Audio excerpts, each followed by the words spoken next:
Steps in prokaryotic DNA synthesis. अब ये यहाँ पे हमारे पास क्या होगा, जब दो strand of DNA double helix जो है सेपरेट हो जाएंगे तो वो ईच जो सेपरेट होंगे तो ईच जो होगा वो सब as a template for the replication of new complementary strand. उससे क्या होता है, जो एक टेम्पलेट हुआ है वो replication for a new complementary strand obviously बना रहा होता है। और इसमें क्या होता है, ये प्रोड्यूस करता है this producer two daughter nuclei. अब ये हमारे पास एक मालिक्यूल था और ये इसने दो टेम्पलेट में डिवाइड हुआ, और तो यहाँ पे एक और जो है वो जो है कम्प्लीमेंट्री स्ट्रैंड फॉर्म हो गया, और इस तरह हमारे पास दो जो है डॉटर मॉलिक्यूल जो है प्रोड्यूस होंगे। अब क्या होता है, इनकी जो इसमें क्या होता है, इनमें क्या होता है, each of which contain 2 DNA strand. इनमें 2 डीएनए स्ट्रैंड होंगे जो एंटी पैरेलल ओरिएंटेशन होगी, यानी कि जिस तरह अगर एक जो होगा वो 3 to 5 चल रहा है तो 3 to 5 जो है वो उसकी ओरिएंटेशन है, तो दूसरे की जो होगी वो 5 to 3 होगी ओरिएंटेशन,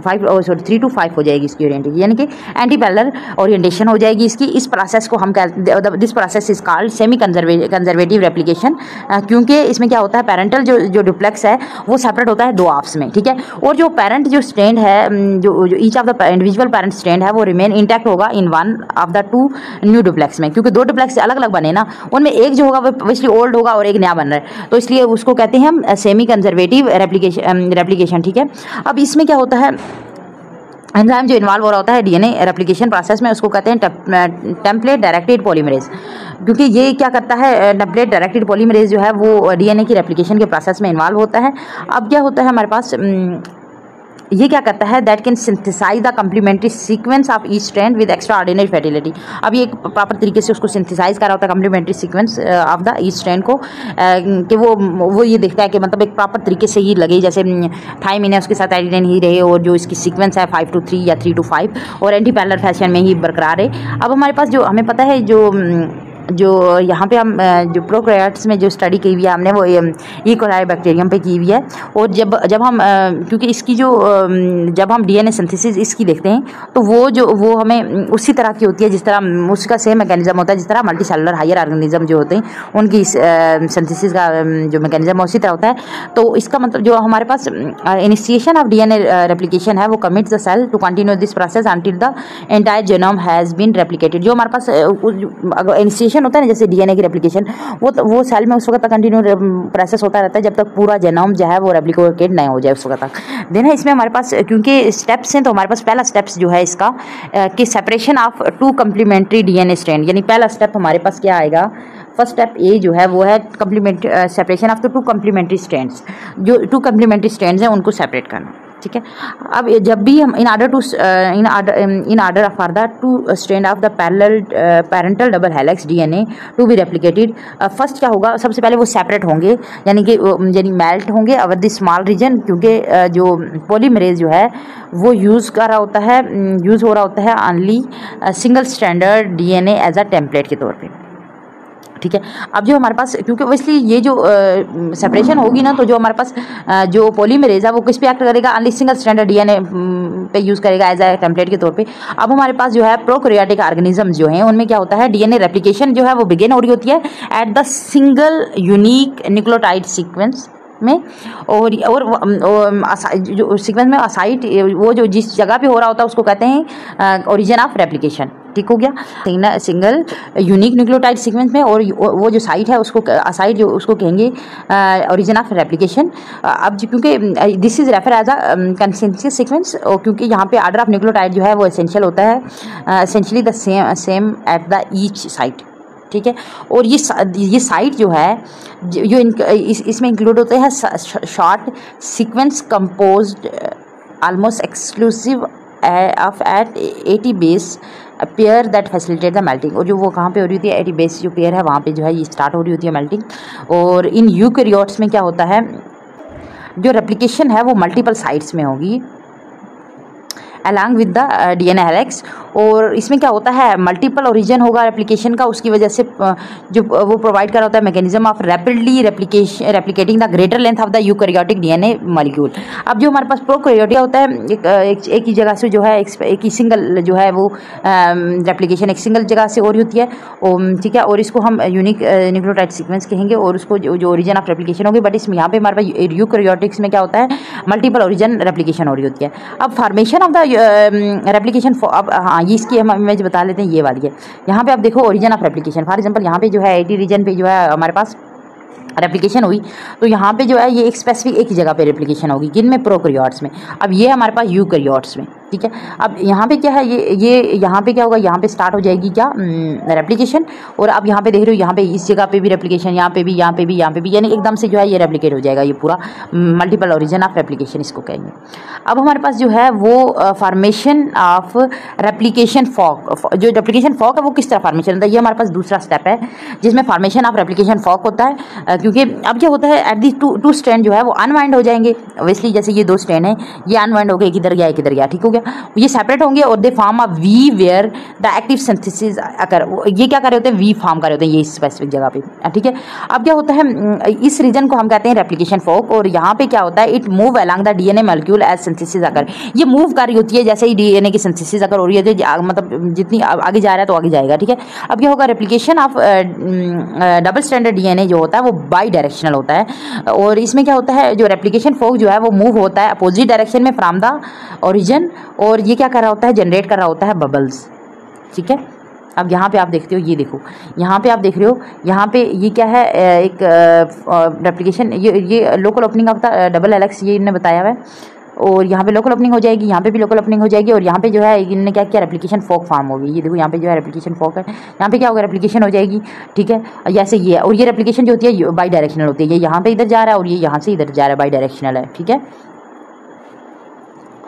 अब जो हमारे पास है इसमें क्या होता है, जो इसमें अब प्रोटीन जो रिक्वायर्ड होती हैं for the DNA strand separation, जो प्रोटीन रिक्वायर्ड होती है डीएनए स्ट्रैंड को सेपरेशन करने के लिए, वो हमारे पास क्या है, ये इनिशिएट कर रही होती हैं डीएनए रेप्लिकेशन को, ये रिक्वायर द रिकग्निशन ऑफ, ये क्या करती हैं, recognition of the origin of replication by the group of protein, और ये फॉर्म कर रही होती हैं प्री प्राइमिंग कम्प्लेक्स, क्या फॉर्म कर रही होती हैं, प्री प्राइमिंग कम्प्लेक्स फॉर्म कर रही होती हैं, और ये प्रोटीन जो है रिस्पॉन्सिबल होती हैं किसके लिए, maintaining the separation of the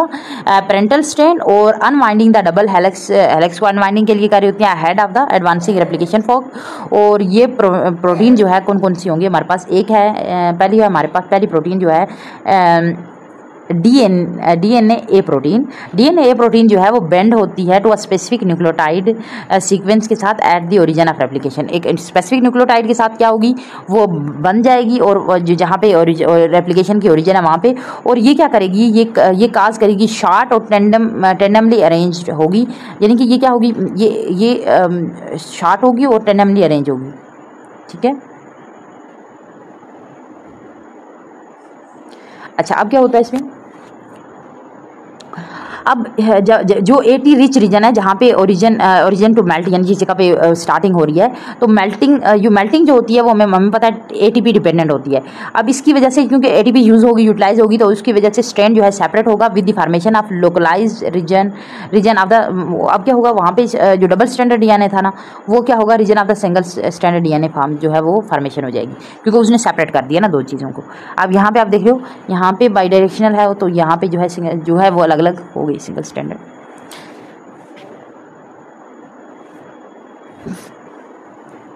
अब क्या होता है हमारे पास, जो ये पहला हमारे पास था डीएनए एज, और उसने क्या किया, हमारे पास सेपरेशन करवाई। अब हमारे पास है एक और डीएनए हेलिकेज जो है एक एंजाइम है, दिस एंजाइम ये अब क्या करता है, डीएनए हेलिकेज ये बाइंड कर रहा होता है किसके साथ, ये बाइंड करता है नियर द रेप्लिकेशन फॉक पे, ये हमारे पास रेप्लिकेशन फॉक है। यहाँ पे इसने क्या किया, बेंड हो गया, ये देखो आप बेंड हुआ हुआ यहाँ पे, ये बेंड हुआ हुआ ये वाला, अब ये बेंड होगा into the neighbouring double strand region में, और ये क्या करता है, फोर्सिंग द, अब ये फोर्स कर रहा है ताकि ये स्ट्रैंड जो है अपार्ट हो जाए। अब ये अंदर की तरफ जाएगा तो उसकी वजह से ये आपस में जो है दो स्ट्रैंड जो है अपार्ट हो जाएंगे, और in the effect the unwinding of the double helix हो जाएगा, ठीक हो गया। अब जो हेलिकेज है वो क्या करता है, रिक्वायर्ड एनर्जी जो है वो कहाँ से लेता है, एटीपी से लेता है, और यहाँ पे जो है एटीपी जो है आपको यूज़ हुई हुई है, एटीपी और एडीपी जो है, और प्लस एडीपी यहाँ पे यूज़ हुई हुई है। अब कहाँ क्या होगा, यहाँ पे हमारे पास जो NADP जो है वो प्रिंसिपल हेलिकेज है for the replication in Asia coli, और ये बाइंड कर रहा होता है DNA, it binding to a DNA required DNAC, क्योंकि उसको जब बाइंडिंग हो रही होती है तो उसको किसकी ज़रूरत होती है, DNAC की रिक्वायर्ड होती है। और तो यहाँ पे हमारे पास जो होगा जो इकोलाई में प्रोकैरियोट में डीएनए बी जो है प्रिंसिपल हेलिकेज होता है, जो क्या कर रहा होता है रेप्लिकेशन जो है वो करवाता है इकोलाई में, और जब बाइंडिंग होगी डीएनए की उसमें डीएनए सी जो है वो रिक्वायर्ड होगा। ठीक है, अब हमारे पास जो है single stranded DNA binding protein, single stranded DNA binding protein जो होती हैं, अब क्या है दिस प्रोटीन जो है बाइंड करी होती है to the single stranded DNA generate by the helicase के साथ, जो क्या करी होती है generated by the helicase. Obviously ये जनरेट हुई है बाय द हेलिकेज से, ये आप देखो यहाँ पे होती है। अब ये क्या करती हैं, ये बाइंड करती हैं कोऑपरेटिवली, और ये अब क्या कर दैट इज़ ये बाइंड करती हैं वन मॉलिक्यूल ऑफ एसबी, जो हमारे पास सिंगल स्ट्रैंडर्ड डीएनए बाइंडिंग जो प्रोटीन है ये इजी करके रखती हैं, make it easier to additional molecule of the single stranded DNA binding protein को, ताकि वो बाइंड करें टाइटली टू डीएनए स्ट्रैंड। ठीक है, ये आप देख लो यहाँ पे टाइटली बाइंड हुए हैं। अब ये क्या कर रही हैं, ये एंजाइम्स नहीं है, बट ये क्या कर रही होती हैं, ये rather to serve as a shift of equilibrium between the double standard DNA में इक्विलिब्रियम रख रही होती है और सिंगल स्टैंडर्ड डीएनए में इक्विलिब्रियम रख रही होती है in the direction of the single standard forms, ताकि वो जो सिंगल स्टैंडर्ड जो डीएनए फॉर्म हुआ वो एक अपनी प्रॉपर डायरेक्शन में रहे। अब ये जो प्रोटीन्स हैं ये जो अपनी ना सिर्फ जो इन दो स्ट्रैंड्स को ऑफ डीएनए को सेपरेट रखती है in the area of replication origin को, बट ये क्या कर रही होती हैं, ये प्रोवाइड कर रही होती है सिंगल स्ट्रैंड टेम्पलेट, ताकि वो जो रिक्वायर्ड होता है पॉलीमरेज को उसके लिए वो उसके लिए प्रोवाइड कर रही होती हैं, ताकि वो जो पॉलीमरेज है वो अटैच हो यहाँ पे आके, और ये प्रोटेक्ट कर रही होती हैं डीएनए को फ्रॉम द न्यूक्लियस से, ताकि डिग्रेड ना हो जाए सिंगल स्ट्रैंडर्ड डीएनए। तो यानी कि हमारे पास ये क्या करेगी, ये दोनों जो स्ट्रैंड हैं उनको सेपरेट रखेगी फ्रॉम द उस एरिया ऑफ रेप्लिकेशन जहाँ पे स्टार्ट हुई है वहाँ से, और ये क्या कर रही होती है, प्रोवाइड कर रही होती है सिंगल स्टैंडर्ड टेम्पलेट को जो रिक्वायर्ड होता है फॉर द पॉलीमरेज रिएक्शन के लिए, और ये क्या करती है, प्रोटेक्ट करती है डीएनए को फ्रॉम न्यूक्लियस से जो डिग्रेड कर रहा होता है सिंगल स्टैंडर्ड डीएनए को। हमारे पास था formation of the replication form, इसमें हमने पढ़ा कि प्रोटीन कौन सी हैं, और सेकंड हमारे पास जो है वो है solving the problem of super coil. अब सुपर क्वाइलिंग एक फनामना हो रहा होता है, वो क्या होता है, अब जैसे ही दो strand of the double helix जो है सेपरेट होंगी, द प्रॉब्लम जो है इनकाउंटर हो रही होती है उसको, वो नेमली क्योंकि उसमें क्या होता है हमारे पास ज़्यादातर जो है वो होती है पॉजिटिव सुपर क्वाइल या क्या कहते हैं उसको, यानी कि या फिर सुपर ट्विस्ट। ठीक है, in the region of DNA ahead of replication fork, जहाँ पे हो रहा होता है रेप्लिकेशन वहाँ पे हो रही होती है। अब क्या होता है, यहाँ पे एक्युमुलेशन होती है पॉजिटिव सुपर कॉइल जो इंटरफेयर कर रही होती है further unwinding the duplex helix. अब क्योंकि अगर सुपर कॉइल होगी तो ऑब्वियसली अनवाइंडिंग जो है वो नहीं हो रही होती ना, इसलिए जो हमारे पास हम सुपर कॉइलिंग को किस तरीके से डेमोन्स्ट्रेट कर रहे होते हैं, देखो एक हम देखते हैं कि टाइटली आप ग्रैप्स करो one end of the helical telephone की जो कार्ड जो है उसका एक साइड जो है वो टाइटली आपने ग्रैप्स करके रखा हुआ है, और वाइल आप दूसरे एंड को क्या करते हो, उसको ट्विस्ट कर रहे हो, और if the cord is twisted in the direction of tightening coil, अगर वो टाइटिंग कोल कॉइल की तरफ जो है वो ट्विस्ट हो रहा है, तो इसका मतलब है दिस कार्ड जो कार्ड है यानी वो जो तार थी will be wrap around itself in the space to form a positive super coil, वो पॉजिटिव सुपर कॉइल फॉर्म कर रही है। लेकिन अगर जो कार्ड है is twisted in the direction of loosening the coil, जहाँ जिस साइड पर लूज हो रही है उसकी तरफ अगर वो टर्न कर रही है, तो इसको हम कहते हैं क्योंकि वो जो रैप हो रही है around itself in the opposite direction, उसको कहते हैं नेगेटिव सुपर कॉइल। ठीक है, और इस to solve this problem there is a group of enzyme, इस यहाँ पे कुछ ग्रुप्स ऑफ एंजाइम होते हैं जिनको कहते हैं डीएनए ट्रोपोआइसोमेरेज। ठीक है, अब ट्रोपोआइसोमेरेज जो होते हैं क्या करें, ठीक है, अब which are responsible for removing the super coil in the helix, ये सुपर कॉइल को रिमूविंग के लिए हेल्प कर रहे होते हैं। यहाँ पे आप देख रहे हो इमेज में जो है ये डीएनए डबल हेलिक्स है, और यहाँ पे जो है आप देख रहे हो पॉजिटिव सुपर कॉइलिंग और स्ट्रैंड सेपरेशन, तो यहाँ पे जो है जिस साइड पे ट्विस्टिंग हो रही है वहाँ पे हो रहा है, तो उसका मतलब है सुपर कॉइलिंग हो रही है। ठीक है, पॉजिटिव सुपर कॉइलिंग हो रही है। अब हमारे पास एंजाइम है वो हमारे पास दो टाइप्स के एंजाइम है, एक होता है टाइप 1 डीएनए ट्रोपोआइसोमेरेज। अब दीज एंजाइम जो होती हैं reversibly cut one strand of double strand, जो डबल हेलिक्स है उसको क्या करते हैं रिवर्सिबली कट कर रहा होता है one strand of double helix, और दे हैव बोथ न्यूक्लियस और लाइगेज, इसमें दोनों एक्टिविटीज़ होती हैं, यानी वो क्या कर रहा होता है स्ट्रैंड को कट भी कर रहा होता है और स्ट्रैंड को रीसीलिंग भी कर रहा होता है, इसमें दोनों प्रॉपर्टी होती हैं। They do not required ATP, क्योंकि इनमें एटीपी की रिक्वायर्ड नहीं होती। अब ये क्या करते हैं, but rather to appear to, अब ये क्या करते हैं, जो स्टोर एनर्जी है उसको ले रहे होते हैं, क्योंकि जो अब ये क्या करते हैं, जैसे ये बॉन्ड क्लीवेज होगा, यानी जो फास्फोडाइस्टर का जो बॉन्ड था इन्होंने क्लीव किया, तो उससे जो एनर्जी रिलीज होगी ना, तो उसी को वो यूज़ करके क्या करते हैं, वो उसी जो जहाँ पे इनने जो जहाँ पे स्ट्रैंड को क्या किया, कटा हुआ था, उसको रीसील किया, तो उसके लिए अब वो यूटिलाइज करेंगे। रीसीलिंग के लिए फिर क्या करेंगे, वो एनर्जी जो जब उन्होंने तोड़ा बॉन्ड, तो उससे जो क्लीव के दौरान जो बॉन्ड तोड़ा, उससे जो एनर्जी ली उसको रिस्टोर करके रखा, और यूज़ कब किया, जब उसको दोबारा से जोड़ा उस वक्त। ठीक है, ईच टाइम द जो ट्रांजिएंट जो निक जो है वो क्रिएट हो रही होती है इन वन डीएनए स्ट्रैंड में, और इंटैक्ट जो डीएनए स्ट्रैंड है वो उस निक में से पास होगा through the break before the reseal. अब क्या होगा, वो उसमें से निकल जाएगा, और फिर क्या होगा, वो सील दोबारा से जो वो टूटा हुआ एरिया था, ब्रेकेट एरिया था, उसको उन्हें जोड़ देते हैं। दिस रिलीविंग या रिलैक्सिंग जो हो, इससे क्या होगा, relieving the accumulated super coil. अब हमारे पास जो टाइप 1 जो आइसोमेरेज है वो रिलैक्स कर रहा होता है। टाइप 1 जो है वो नेगेटिव, टाइप 1 जो है वो नेगेटिव सुपर कॉइल को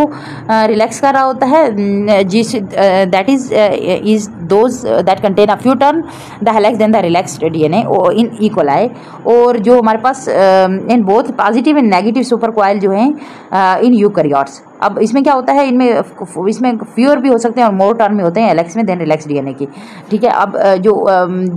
जो टाइप 1 ट्रोपोआइसोमेरेज है, ये प्रोकैरियोट्स में सिर्फ क्या करता है, यानी इकोलाई में क्या करता है, ये सिर्फ नेगेटिव को क्या कर रहा होता है, कंट्रोल कर रहा होता है, मतलब ठीक कर रहा होता है, रिलैक्स कर रहा होता है। लेकिन यूकैरियोट्स में ये पॉजिटिव सुपर कॉइलिंग और नेगेटिव दोनों को जो है वो ठीक कर रहा होता है। ठीक है, अब हमारे पास है टाइप 2 डीएनए ट्रोपोआइसोमेरेज। ये क्या करता है, these enzyme bind tightly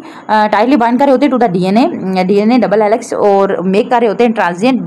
break in both strand, दोनों स्ट्रैंड में क्या करते हैं, ये ब्रेक कर रहे होते हैं। अब एंजाइम जो है, the enzyme then cause the second stretch of the DNA double helix to pass through the break, and finally क्या करता है, इसको रीसील दोबारा कर रहा होता है। ठीक है, यानी कि इसको पहले इसने क्या किया, ट्रांजिएंट ब्रेक किया इन द बोथ स्ट्रैंड में, और फिर क्या किया, देन एंजाइम क्या करता है, सेकंड स्ट्रेच करेगा डीएनए डबल स्ट्रैंड को, ताकि वो क्या हो, उसमें से पास हो जाए ब्रेक में से, और देन फिर क्या करेगा, रीसील कर देगा। As a result both negative और पॉजिटिव सुपर कॉइल जो है इस तरह क्या करते हो, रिलीव कर रहे होते हो, बट इसमें क्या होता है, एटीपी जो है वो यूटिलाइज हो रही होती है इस प्रोसेस में। यहाँ पे आप देखते हो ये जो है हमारे पास रिलैक्स, ये हमारे पास जो है टाइप 1, ये आप देख रहे हो रिलैक्स जो है सर्कल है, the left half of the circle is fold over the right half. ठीक है, अब सेकंड में क्या है, the back half of the helix is cleaved. अब क्या होगा, इसकी वजह से जो बैक ऑफ द सर्कल है वो क्या होगा, क्लीव हो गया। उसके बाद जो है अब वो क्लीव होगा तो फ्रंट वाला जो होगा, क्या front half of the helix pass through the break while it is resealed. अब वो बैक वाला क्लीव हुआ तो फ्रंट वाला पीछे चला गया, और ऊपर वाला जो है वो एकदम से क्या हो गया, रीसील हो गया। अब ये फिर क्या होगा, नेगेटिव सुपर कॉइल बन जाए, ये लूजनिंग होगी ना। ठीक है, अब हमारे पास जो डीएनए यहाँ पे टाइप 2 डीएनए ट्रोपोआइसोमेरेज जो है वो आल्सो रिक्वायर्ड होता है इन बोथ प्रोकैरियोट्स में और यूकैरियोट्स में for the separation of interlocking molecule of DNA following chromosomal replication में। ठीक है, अब जो हमारे पास डीएनए गैरेज जो है, और डीएनए गैरेज टाइप 2 आइसोमेरेज ये फाउंड होता है बैक्टीरिया में और प्लांट्स में, और इसमें जो यूजुअल इसकी प्रॉपर्टी ये है कि ये being able to induce a negative super coiling को इंट्रोड्यूस करा होता है into the relax circular DNA में using the energy from the hydrolysis of ATP. ठीक है, और इसमें क्या होता है, ये फैसिलिटेट कर रहा होता है further replication of DNA, because the negative super coil जो है वो न्यूट्रलाइज कर रही होती है पॉजिटिव सुपर कॉइल को इंट्रोड्यूसिंग, क्योंकि during the opening of double helix, क्योंकि वो डबल हेलिक्स ओपनिंग कर रही होती है ना, इसलिए it is also aid in the transient strand separation, और इस जो रिक्वायर्ड होता है ड्यूरिंग द ट्रांसक्रिप्शन, क्योंकि ये ऐड कर रहा होता है ट्रांजिएंट स्ट्रैंड सेपरेशन। तो ट्रांजिएंट स्ट्रैंड सेपरेशन जैसा होगा उसकी वजह से वो रिक्वायर्ड होता है, हमें पता है ट्रांसक्रिप्शन में रिक्वायर्ड होता है। जो एंटी कैंसर जो एजेंट है सच एज एडिपोसाइट्स और टारगेट कर होती हैं, वो क्या करते हैं, टारगेट करती हैं ह्यूमन ट्रोपोआइसोमेरेज 2 में, और बैक्टीरिया डीएनए गैरेज जो है वो unique target of the group of anti microbial agent है, जो हमारे क्रिमिनल हैं, फॉर एग्जांपल क्रिप्रोफ्लेक्सिन।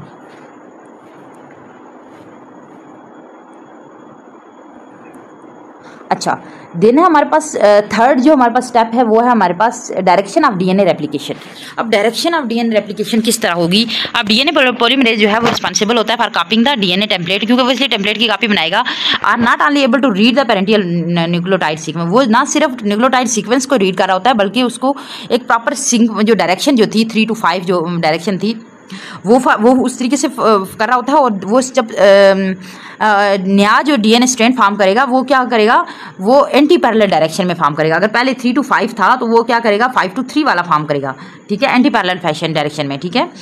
अब देयरफॉर अब क्या होता है, beginning with the 1 parental double helix, जैसा ही बिगिनिंग होगी with 1 parental double helix, 2 newly synthesise जो stretch of the nucleotide chain है वो ग्रो होंगी अपोजिट डायरेक्शन में। 1 in the 5 to 3 direction toward the replication fork की तरफ जाएगी एक, और एक जो होगी वो 5 to 3 वो उसकी डायरेक्शन जो होगी away from the replication fork होगी, ठीक है। यानी 2 ग्रो होंगी, एक ही direction toward the replication forks होगी और एक जो होगी away from the replication fork होगी, ठीक है। This fact is accomplish by the slightly different mechanism in strand. अब हमारे पास इसमें 2 तरह के मैकेनिज्म, एक होता है लीडिंग स्टैंड और एक होता है लैगिंग स्टैंड। लीडिंग स्टैंड में क्या होता है, the strand that begin copy in the direction of advancing the replication fork, ठीक है, उसको कहते हैं लीडिंग स्टैंड, और ये सिंथेसाइज हो रही होती है कंटिन्यूसली, ठीक है। और एक होता है लैगिंग स्टैंड, ये क्या होता है, ये स्टैंड बीइंग कॉपी होगा in the direction of away from the replication fork, ठीक है। अब जो रेप्लिकेशन फोक है उसकी से अवे हो जाएगा, ये क्या ये सिंथेसाइज होगा। और ये क्या करते हैं, ये सिंथेसाइज जो है डिसकंटिन्यूसली हो रहे होते हैं with the small fragment of DNA जो है वो कॉपी होंगे नियर द रेप्लिकेशन फोक, और वो फिर जो short stretch of discontinuous DNA है उनको हम कहते हैं ओजाकी सेगमेंट, और फाइनली ये आपस में जो है लाइगेटेड हो जाएंगे, आपस में जुड़ जाएंगे और ये सिंगल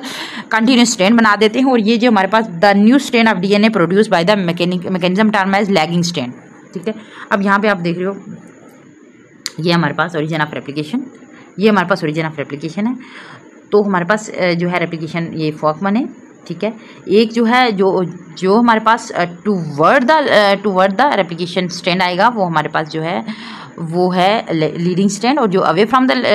जाएगा वो होगा लैगिंग स्टैंड। तो यहाँ पे देखते हो ये जो हमारे पास स्टार्ट 1 है, देन फिर क्या होगा, ये फिर स्मॉल अमाउंट में जो है वो जॉइन होके तो वो फिर एक बड़ा जो है वो फॉर्म कर रहे होते हैं, और इस तरह जो है हमारे पास ये जो है कंटिन्यूस फैशन में फॉर्म हो रहा होता है। ये हमारे पास जो है डिसकंटिन्यूस सिंथेसिस ऑफ डीएनए।